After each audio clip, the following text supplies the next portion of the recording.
Well, good evening and welcome to Merit Watch tonight. My name is David Craig. I hope you are well wherever we find you. Tonight, we begin with a string of stories that, when taken together, reveal a government speaking out of both sides of its mouth. A government that's led by Prime Minister Mark Carney, whose first few weeks in office are quickly becoming a case study in political contradiction. Let's start with the most revealing data point of the week. According to Stats Canada, inflation dropped in April. The headlines look promising until you read the fine print. The reason for the dip? Well, the temporary suspension of the federal carbon tax on consumers. That's right. The very tax that the Liberals claimed for years had nothing to do with inflation now appears directly linked to it. It's a quiet confession, in my opinion, embedded in the data that the cost of virtue signaling climate policy has been landing squarely on the backs of everyday Canadians. But that wasn't the only quiet reversal from the Carney government this week. After initially refusing to commit to a federal budget, Prime Minister Mark Carney announced over the weekend that there will be, in fact, one. Just not until the fall. The timing raises eyebrows. Either the government is stalling because the numbers are worse than anyone imagined, or is this political choreography designed to avoid accountability ahead of the key by-elections and international pressure? Whatever the motive may be, what's clear is that Canadians are being told to, guess what? Wait. Again. Meanwhile, the housing file has already begun to unravel here in Canada. In a moment that revealed just how out of touch this new government remains, Carney's freshly appointed housing minister publicly stated that home prices do not need to come down. That comment, which is tone-deaf at best, economically reckless at worst, sparked a lot of backlash, as we saw. What was Mark Carney's response? Well, it was vague, it was non-committal, and it was carefully worded to suggest concern without actually correcting his minister. In other words, the same style of political management Canadians thought that they voted to an end. The same style that we've seen for a while. But this week's most blatant about-face came in the trade file. Just weeks ago, the Liberals were bragging about retaliatory tariffs meant to inflict maximum pain on the United States. Rhetoric, which was designed for campaign optics and not sound economic policy. In reality, those tariffs were already quietly being dismantled. Internal documents now confirm that most of the tariffs were eliminated or suspended as of May 7th, following Carney's directive on April 16th. What was sold as economic toughness has turned out to be more costly symbolism, paid for by Canadian businesses and Canadian families. And then there was also the Vatican visit that Prime Minister Mark Carney was just on. While attending the inaugural Mass of Pope Leo XIV, Mark Carney held several meetings with several other global leaders, including U.S. Vice President JD Vance. This, of course, is the same JD Vance who had been previously maligned by the liberal political class as too extreme or too populist to engage with. Now it seems shaking hands with Vance is not only palatable, but it's politically useful for Mark Carney's government. It's a remarkable shift and a reminder that for this government, principles often bend under the weight of power. And finally, foreign policy is making headlines again here in our country, but not for the right reasons. There was a joint statement issued by Canada, by our Prime Minister, the UK, France, criticizing Israel for restricting aid into Gaza, which drew international attention, but not the kind that any democratic government should welcome. That statement was publicly praised by none other than Hamas, which is a terrorist organization, if you didn't know. In their rush to project moral superiority, Western leaders, they found themselves applauded by a group responsible for murdering civilians.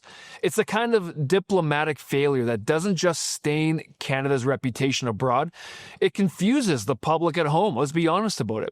So what do we make of all of this?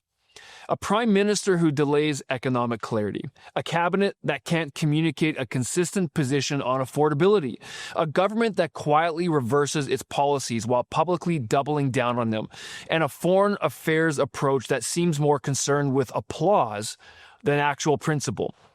This is not steady leadership, it's a spin on stilts. Coming up, we're going to break all of this down with political commentator and Toronto Sun columnist Brian Lilley. Make sure to stick with us.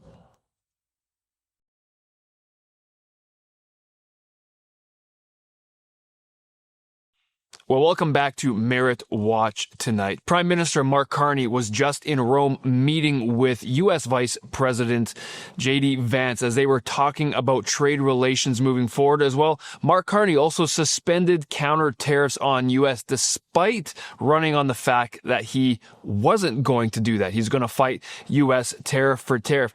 As well, Stats Canada is also reporting that inflation drops have been happening in Canada, but maybe for not the reasons you've been thinking.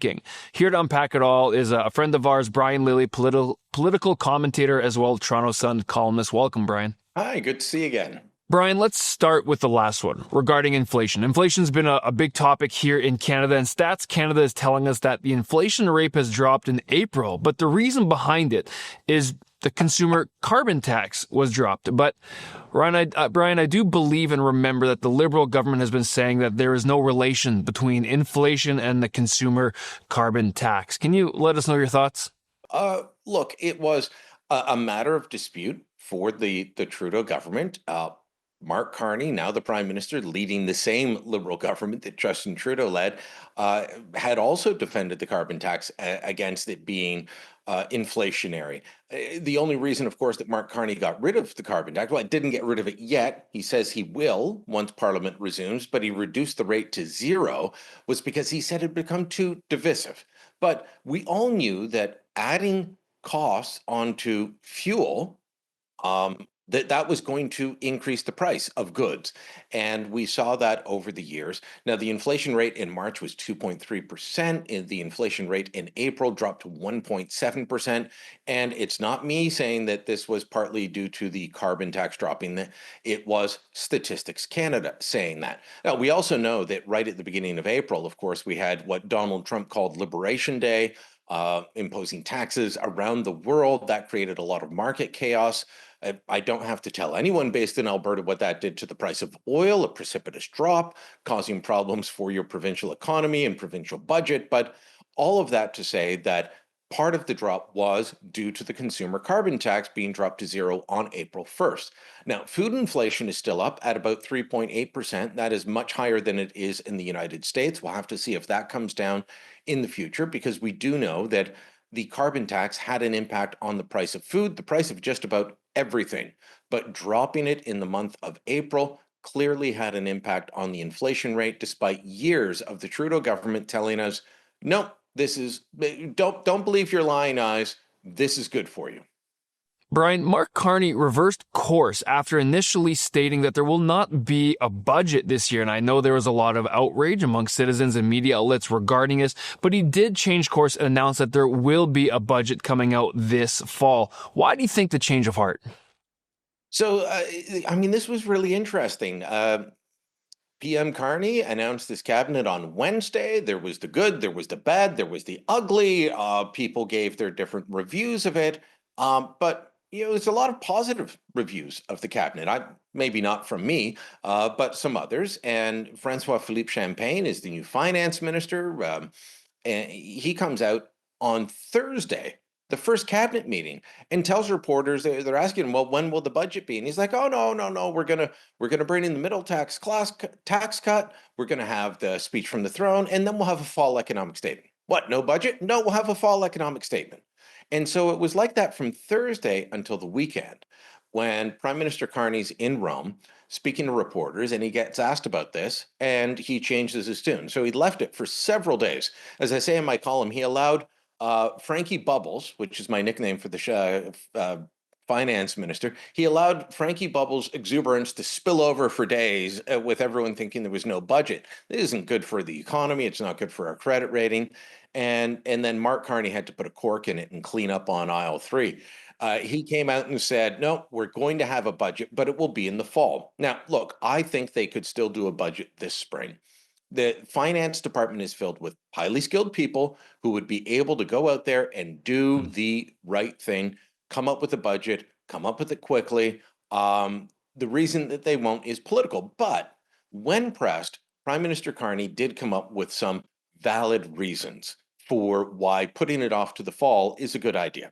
So, got to give credit where credit is due. You got to criticize when they need it and give credit when they need it. So when asked, well, why not this spring? He said, first off, the House is scheduled to rise on June 20th. Now, they could sit into the summer. That's absolutely correct. But the NATO summit is on June 23rd and 24th. And that's going to have an impact, as Carney correctly pointed out, on the Canadian budget, because there's going to be a lot of pressure on Canada to spend more on defense. Then he said there's the ongoing talks with the Americans surrounding tariffs and the economic relationship. What kind of impact will that have? The Americans are ready to deal. They're ready to talk to us. They say it's up to us. So that could have an impact on the budget. Why bring out a budget and then sign a deal with the Americans? And then thirdly, he said they're going to be looking over the summer for efficiencies in government, trying to make the public service, which has ballooned under the Liberals dramatically, up 40%. They're going to be looking for ways to make them more productive, more efficient, and find savings. You put all that together and you say, okay, waiting a few months from the election is acceptable. That has happened under previous prime ministers, Liberal and Conservative.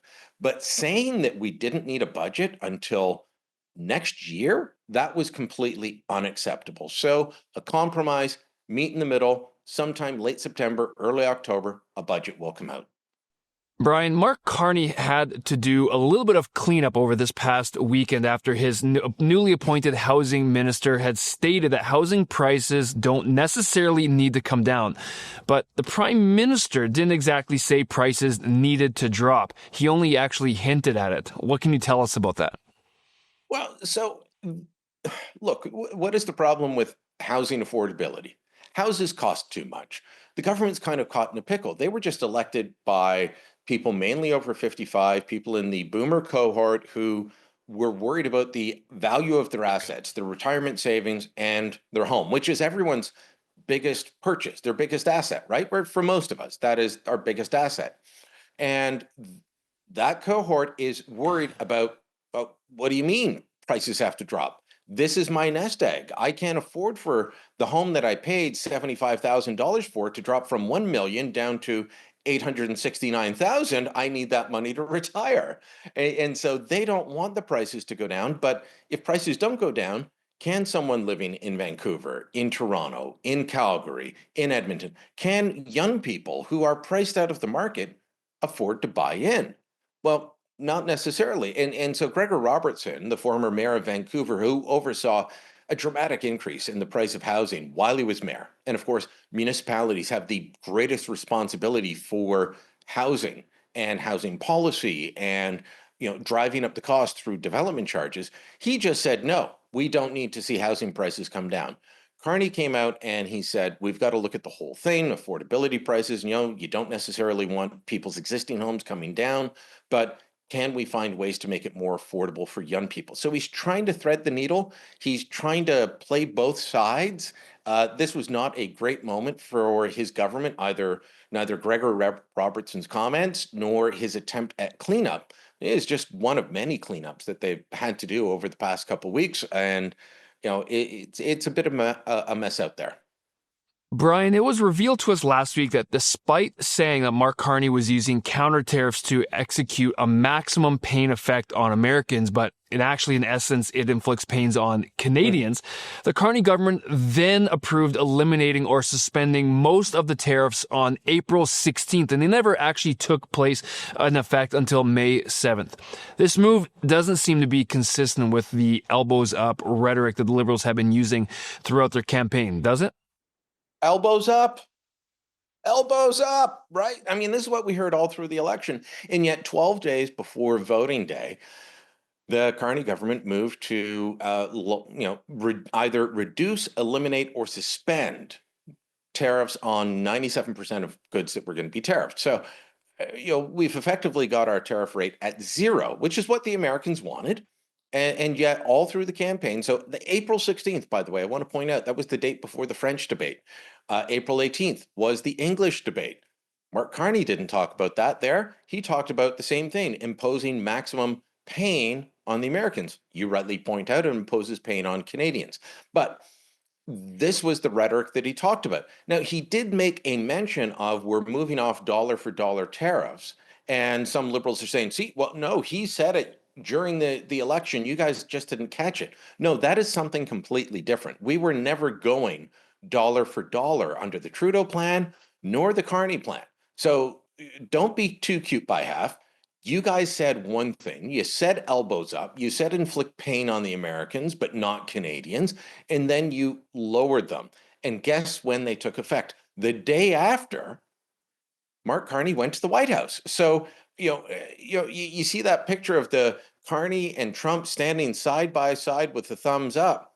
Did Mark Carney just tell him, "Hey, Donald, we got rid of all your tariffs"? Voters were had. They were absolutely had because this guy sold one thing and delivered something else. Prime Minister Mark Carney was in Rome at the Vatican for the inaugural Mass of Pope Leo XIV. And while he was there, he had various meetings with different dignitaries, including Vice President JD Vance. But one of the things that they ran on was that meeting with people like Vance wasn't acceptable. Thoughts? Oh, conservative MP Jamil Javani, who is old friends with JD Vance. They went to Yale Law School together. Jamil Javani was in Vance's wedding party, or I don't know if he was in the wedding party or he did a reading at the wedding. He's been asked to denounce his longtime friend. He has been on the record as saying, "Look, I've told him don't come visit right now. It's not good. It wouldn't be good for us. Wouldn't be good for me politically." And yet there is Mark Carney sitting down talking with JD Vance at the on the sidelines of Pope Leo XIV's inaugural mass. Now I'll say this: both men are Catholics who take their faith seriously. Mark Carney is definitely on the left wing, not just politically, but from a religious, philosophical point of view. JD Vance is from the conservative side, but they would still have an awful lot in common. So my guess is a lot of the conversation revolved around that, but also politics as well. But, why is it okay for, Mark Carney to go thumbs up with Donald Trump, to meet with JD Vance, to lower the tariffs, while going around saying that you can't elect Pierre Poilievre and the Conservatives because he'll kneel before Donald Trump and the MAGA crowd? What are you doing, Mark Carney? Like you're doing what you're accusing the others of. What's that old saying? When you're pointing your finger at someone, you got three pointing back at you. Hello, Mark. A joint statement by the leaders of Canada, the UK, and France is being criticized after it received praise and a thank you from the terrorist group Hamas. Brian, I believe that other countries are also condemning Israel for blocking aid. What is happening here? Yeah, they're saying that Israel is blocking aid, which Israel disputes. They're also saying that Israel is going too far in terms of how it's handling its military operations in Gaza in response to the fact that Hamas has not returned all the hostages, will not surrender, continues to attack Israel. Israel just has a far superior military. And so it's a bit of a one-sided war, absolutely. But if it's a one-sided war and one side is losing badly, maybe the folks leading that should surrender. That is not the focus of the message from Mark Carney, Prime Minister of Canada, Keir Starmer, Prime Minister of the United Kingdom, or Emmanuel Macron, the President of the French Republic. So the three of them got together, put out a statement, and there's a brief mention of returning the hostages, but most of it is about denouncing Israel. I'm sorry, but Israel did not start this war. Israel would give up this war tomorrow if the hostages were returned and Hamas surrendered. Hamas will not do that. I'll give the Carney government credit. They have said that Hamas cannot be part of the future of Gaza. That should be a no-brainer for anyone. But even that is not really the focus of their statement. Their statement was to showcase to the progressive world that they're on side with them in denouncing Israel, our democratic ally. We're very concerned about what the United States is saying about Canada right now and saying, well, wait a minute, you're our ally. Why are you saying these things? And then we turn around and we put out a statement that denounces our democratic ally in the Middle East and is so one-sided that Hamas says, oh yeah, this is a good statement. If a listed banned terrorist organization is praising your statement, maybe you want to reconsider your choice of words. Okay, great. Thank you so much, Brian, for your thoughts. Thank you for chatting with us today. Brian Lilley, political columnist for the Toronto Sun. Thank you so much again for joining us. Thanks for having me.